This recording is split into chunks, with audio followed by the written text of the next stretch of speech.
My name is Rick Rebusel. I'm the principal consultant of Business Transition Consulting.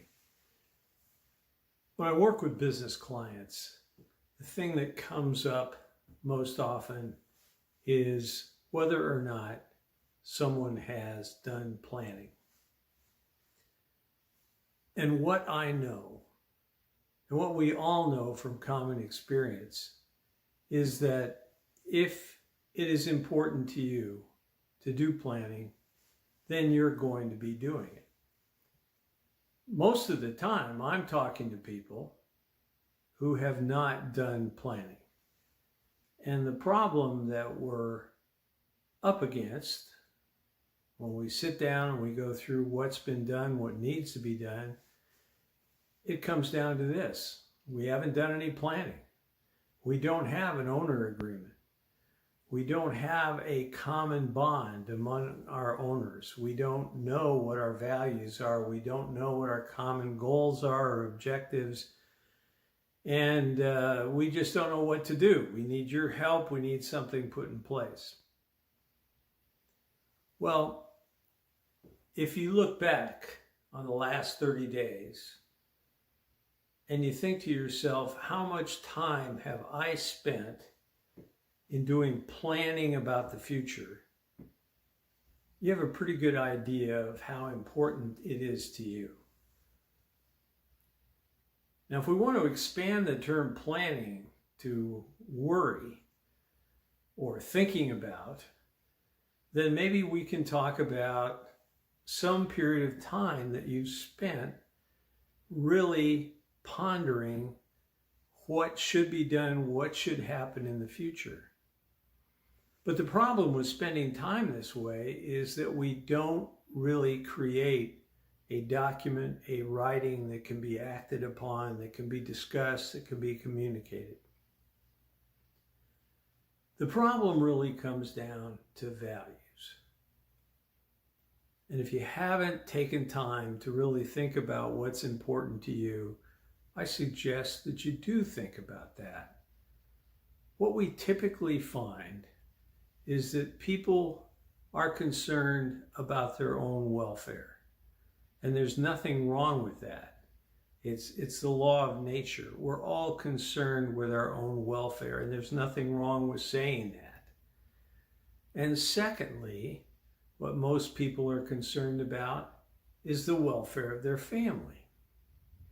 If we look at those values and put them over into a business context, the reason for what we do in our business is that we want to make money to help us have a better life and to make our existence as pleasant as possible and perhaps provide some resources for our heirs with their lives.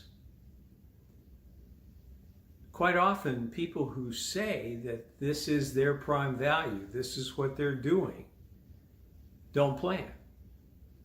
And yet, we know from studies, from looking at successful businesses, from looking at the horrible things that can happen when people don't plan, don't do succession planning, have terrible crises in their business, we know planning is important. So, is there something out there that's causing the planning not to happen? Well, one very easy thing to pinpoint is that planning is usually not perceived as urgent. Payroll's urgent.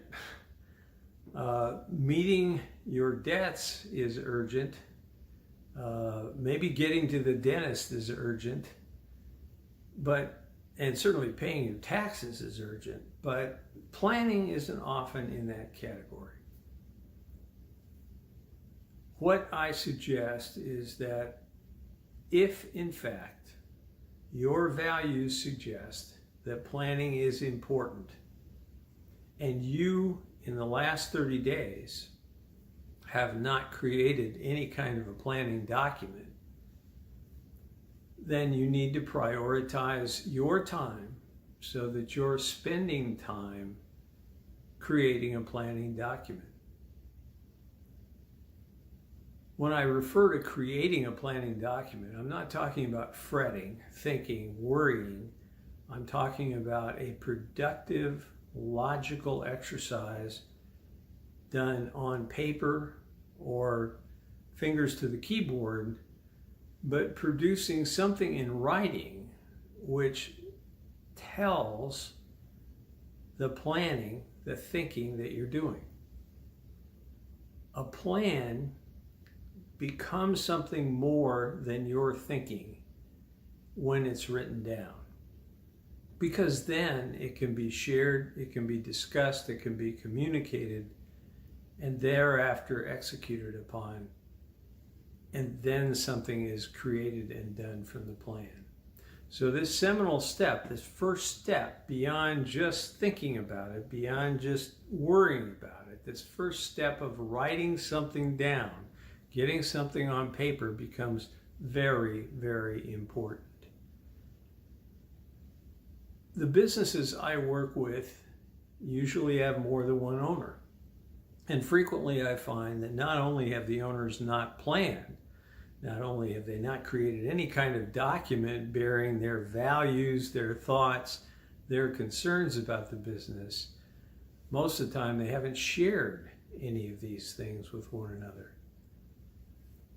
Sure, there's been discussions, there have been hints, there have been easy kidding, but have there been serious, difficult conversations about what each owner wants to do and feels the business should do?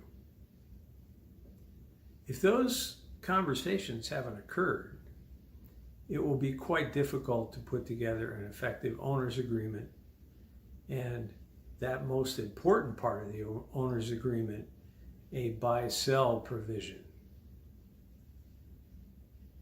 Let's go back to it. I'm talking to you, you're a business owner, you look back on the last 30 days, you have done nothing in the way of planning. You understand that planning is important. You understand that you could die tomorrow and the business will be in chaos. The value that you put in that business could be lost. You understand that you could become disabled. In fact, it's more probable that you could become disabled than die. And your ability to get the value out of your business would be tremendously impaired. You understand that conditions could change. You could have owner disagreements. You could be forced out of your business. A number of things could happen where perhaps the business could be sold and you wouldn't want to sell the business, yet the other owners would. What would happen then? Well, all these things are covered with an owner's agreement, but unless the owner's agreement is a quality document, it will often be a cause of even more dispute. The owners of a business have to work together to honestly state their values, state what they want from the business, and take a long-term, 3 to 5 year view of where they want the business to be. They need to share that with one another. They need to have discussions with one another about those issues. And then they need to put those combined considerations, the consensus of what they feel, into a written document. And that document would be a succession plan. This isn't easy. This is very, very difficult. And unless the time is prioritized, unless all the owners buy into the process, it won't happen. But if it does happen, it will strengthen the focus and the core of the business. When the values of the owners are aligned with the planning that goes into the business, when these values and these goals are understood by the productive people in the business, when the execution of the plan has meaning to everyone in the business, when the plan is refined and adjusted to make sense in terms of the market and changes in the market, and those planning discussions continue.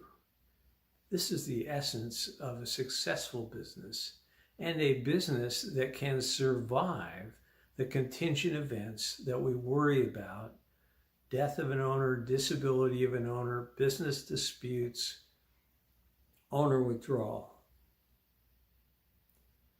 So what will it take to get the planning to begin?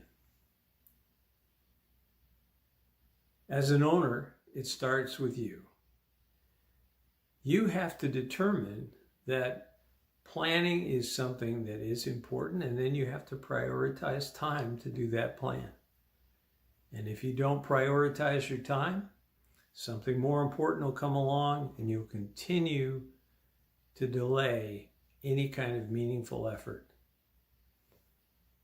Not only that, your other owners will have to do the same thing.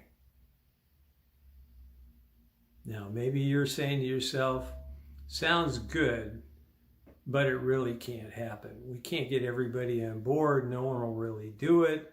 It's too difficult. It's like trying to get everybody to go work out at boot camp 3 days a week so we all don't have heart attacks. Well, in a way, it's like that, but it doesn't need to be that tough. If everyone understands the importance, there can be scheduled meetings, there can be activities which create the momentum, which create the deadlines and processes needed to create and implement succession planning and then a quality owner's agreement.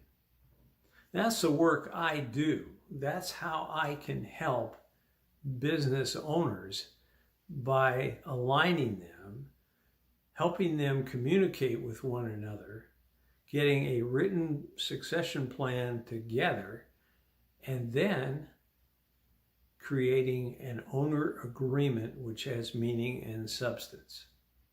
I don't draft the owner's agreement, but you can't draft an owner's agreement without a coherent succession plan behind it. And it's that work, it's that planning that makes the difference between a business that falls apart when one owner leaves and a business that succeeds. Also, there's the concept of managing the business for the highest value possible. If we put a coherent succession plan together, we can look at the business as an operating entity without the owners. And why is this important? If the business is dependent on the owners, when it comes time to sell that business, the value will be diminished because the owners aren't going to sell themselves with the business. The whole idea is the owners are going to try to get their value out of the business. So as an ownership group, if the goal is to develop the business to its highest possible value at some given point in time, that business can't have owner-managers. It must be managed as a freestanding unit. And that's how it would be purchased by someone, a sophisticated buyer from outside the business, willing to pay the highest value for that business. Most of the time, we see businesses sold to the people in the business. And those people in the business already know a good deal about the business. In fact, what most of the time they're doing is comparing, well, should I buy this business or should I start my own business down the street? So they're not willing to pay for those intangible things that are often called goodwill. They aren't willing to pay for a customer list or knowledge of the business. They are simply looking at the hard assets of the business in doing a purchase. Well, that's not the highest value for the business. A third-party buyer coming in and seeing a business that's freestanding, inherently managed, and functioning successfully and profitably will pay the highest value for that business. And my suggestion is, when you do your planning, look 3 to 5 years down the road and say, can this business be a freestanding, internally managed business without being dependent on the owners? And if it can be, we should look at what it takes to sell that business and ask ourselves, if I were the buyer, would I buy this business? Now, if the answer is no, you need to look at the business and figure out what the problem is and fix it. But if that's our goal, to produce a business at a certain point that a buyer will pay maximum value for, we'll do a very good job in managing that business. And in the meantime, while we're developing that business, if we do have a contingent event, the succession plan that we make, the succession plan that stands behind the management for the highest possible value, will also ensure each owner's value in case there is a contingent event like disability, death, burnout, somebody withdraws from the business. So we're back to looking at the situation. I'm talking to somebody who is not doing planning. And I'm saying, do you understand that planning is important? And they're telling me, yes, I understand it. And I'm saying, then why haven't you done it? And the answer almost inevitably is, I just haven't gotten around to it. I just don't have time. It's something we haven't been able to do. What that tells me is that it's not important.